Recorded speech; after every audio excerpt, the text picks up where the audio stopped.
మనకు ఇంప్రూవైజేషన్ అనే వర్డ్ కూడా చాలామంది సినిమాల్లో కానీ నాటకాల్లో కానీ ఎక్కడైనా పర్ఫామ్ చేస్తున్నప్పుడు కానీ వింటుంటాం. ఇంప్రూవైజ్ చేస్తే బాగుంటుంది, ఇంకొంచెం ఇంప్రూవైజ్ చేయండి, ఇంప్రూవైజ్ చేసి పర్ఫామ్ చేయండి అనే ఒక వర్డ్ వింటుంటాం.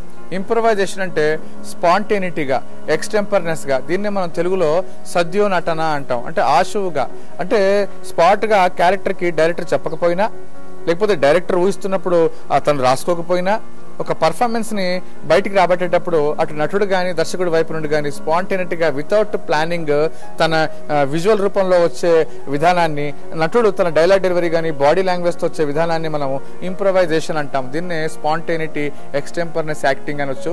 మనకు జనరల్గా ఇంప్రవైజేషన్ 5 రకాలుగా మనము తెలుసుకుంటాం. ఇంప్రవైజేషన్ అంటే స్పాంటేనిటీ యాక్టింగ్ అన్నాం. ఈ స్పాంటేనిటీలో ఇది ట్రైనింగ్ ఆస్పెక్ట్లో ఎక్కువగా ఇంప్రవైజేషన్స్ చేస్తుంటారనమాట.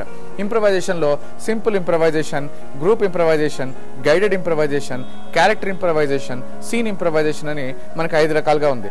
ప్రతి ఇంప్రవైజేషన్లో కూడా స్టెప్ బై స్టెప్ స్టూడెంట్కి తనకు ఎక్కువగా తన సొంతగా అంటే ఆశుగా తనలో ఉన్న నటనని బయటికి తీయడానికి ఈ ఇంప్రవైజేషన్ టెక్నిక్ అనేది ఉపయోగపడుతుంది. సో స్టూడెంట్స్ మీకు అర్థమైంది అనుకుంటాను. Simple improvisation, group improvisation, guided improvisation, character improvisation, scene improvisation. So don't forget.